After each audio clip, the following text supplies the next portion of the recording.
నమస్కారం. మామూలుగా మనందరికీ తెలుసు, పిల్లలు నువ్వు ఎగ్జామ్స్లలో మంచి మార్కులు తెచ్చుకున్నట్టయితే నీకు ఇది కొని పెడతాను, లేకపోతే నువ్వు ఇది దీంట్లో ప్రైజ్ తెచ్చుకుంటే నీకు ఇది చేస్తాను అంటే ఏదో ఒకటి నువ్వు ఇది చేస్తే నీకు ఏదో ఒకటి నేను కొని పెడతాను, ఏదో ఒకటి చేసిస్తాను, లేకపోతే ఏదో ఒకటి ఇస్తాను అని చెప్పేసి మన ఇళ్ళల్లో అలవాటు ఉంటుంది. పెద్దవాళ్ళే కావచ్చు, నానమ్మ, తాతయ్య, అమ్మమ్మలు, తాతయ్యలు, నాన్న, టీచర్లు, స్కూళ్ళల్లో కూడా ఇలా వాళ్ళకి ఏదో ఒక బహుమానం ఇస్తాము అని చెప్పేసి వాళ్ళని ప్రోత్సహిస్తూ ఉంటాం.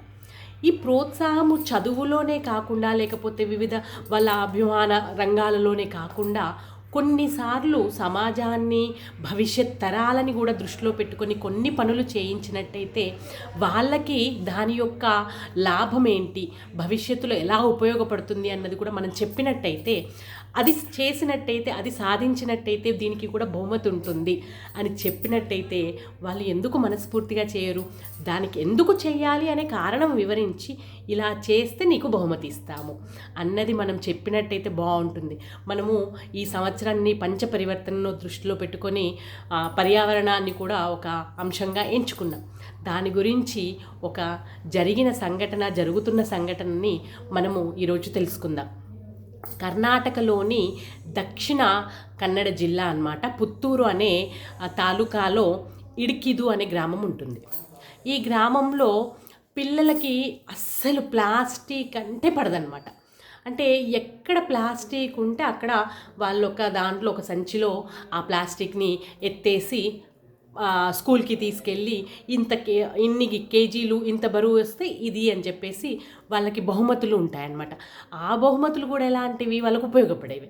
అయితే ఈ గ్రామంలో విద్యార్థులు ఒక్క ప్లాస్టిక్ అంటే పాన్ పరాగ్ తినేవి కానీ, లేకపోతే ఇంకో శాషెస్ కానీ, ఏవైనా రోడ్డు మీద కానీ, ఇళ్ళల్లో కానీ స్కూల్ పిల్లలు 2వ తరగతి నుంచి మొదలు పెడితే చిన్నపిల్లలు ఎవరైనా వాళ్ళ సంచి పట్టుకోవాలి, పుస్తకాల బస్తా కాకుండా, సంచి కాకుండా వేరే సంచి పట్టుకొని ప్లాస్టిక్ కనబడ్డ బాటిల్స్ కానీ, ప్లాస్టిక్ శాషెస్లు కానీ, ఉపయోగించి వాడి పడేసినవి కానీ వాటిల్లో వేసుకొని స్కూల్కి వెళ్తారు.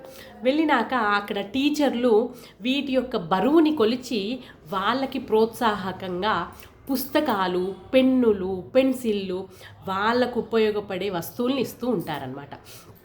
దీనికోసము ఆ స్కూల్లో ఒక కమిటీ ఏర్పడింది. దీన్ని అంతా చూడడానికి కూడా ఒక కార్యాలయం అంటూ ఉంటుంది.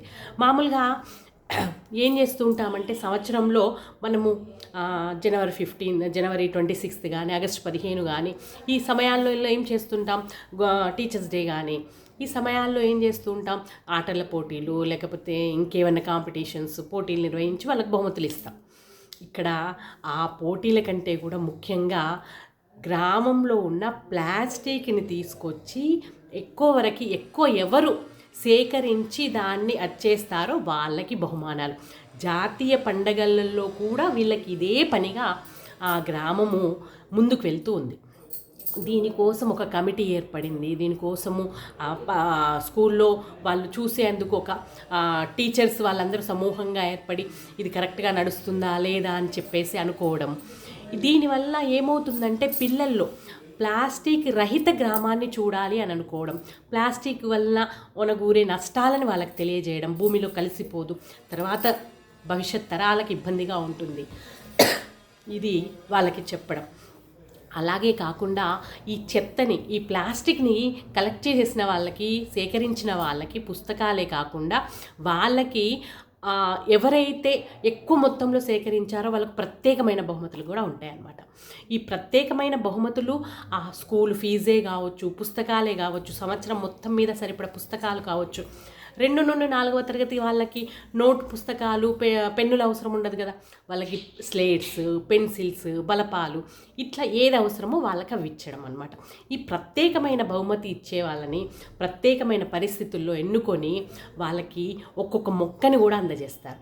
ఈ మొక్కని తీసుకెళ్ళి ఇంట్లో నాటి వాటి యొక్క పరిరక్షణ, అంటే వాటికి నీరు అందించడము, మొక్కల పాలన చూడడము, ప్రకృతి యొక్క ప్లాస్టిక్ వ్యర్థాలనే పడేయడమే కాకుండా ప్రకృతిని సంరక్షించడం మొక్కల ద్వారా ఎలాగో చిన్నప్పటి నుండి చెప్పడం ఒక నిజంగా మెచ్చుకునే కార్యం అనుకోవచ్చు. అంటే ఇలాంటి వాటిల్లో ఉపయోగకరమైంది అటు సమాజానికి కావచ్చు, తమ యొక్క భవిష్యత్తు గురించే కావచ్చు. భవిష్యత్తుని సక్రమంగా రూపొందించాలంటే పర్యావరణం కూడా సరిగ్గా ఉండాలి. మనం స్వేచ్ఛగా మంచి గాలిని పీల్చాలన్నా, మంచి ఆహారం తినాలన్నా, ఇలా ఏవైతే రోగాలు వస్తున్నాయో తెలియకుండా ఏవో రోగాలు వాటి బారిన పడకుండా ఉండాలి అంటే పర్యావరణం యొక్క ప్రాముఖ్యతని వాళ్ళకి చెప్పినట్టు ఉంటుంది.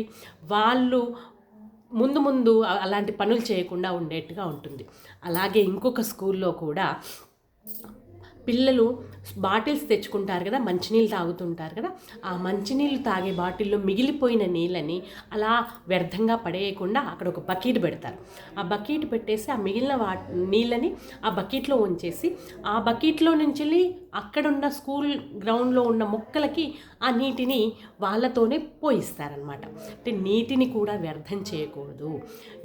ఇలాంటి ఆలోచనలు చిన్నప్పటి నుండే స్కూళ్ళల్లో పాఠశాలలో చెప్పడమే కాకుండా వాళ్ళ చేత చేయించినట్టయితే పర్యావరణం యొక్క ప్రాముఖ్యత వాళ్ళకి తెలుస్తుంది.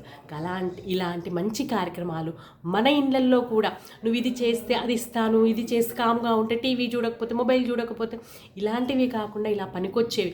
మన ఇంట్లో ఏమేమి ప్లాస్టిక్ ఉన్నాయి, బయటికి వెళ్ళినప్పుడు ప్లాస్టిక్ కవర్లు వాడకూడదు, నువ్వు ప్లాస్టిక్ని తక్కువ చెయ్యి, ఇలా ఏదైనా కావచ్చు, ఇంకేదైనా కావచ్చు పర్యావరణానికి సంబంధించినవి.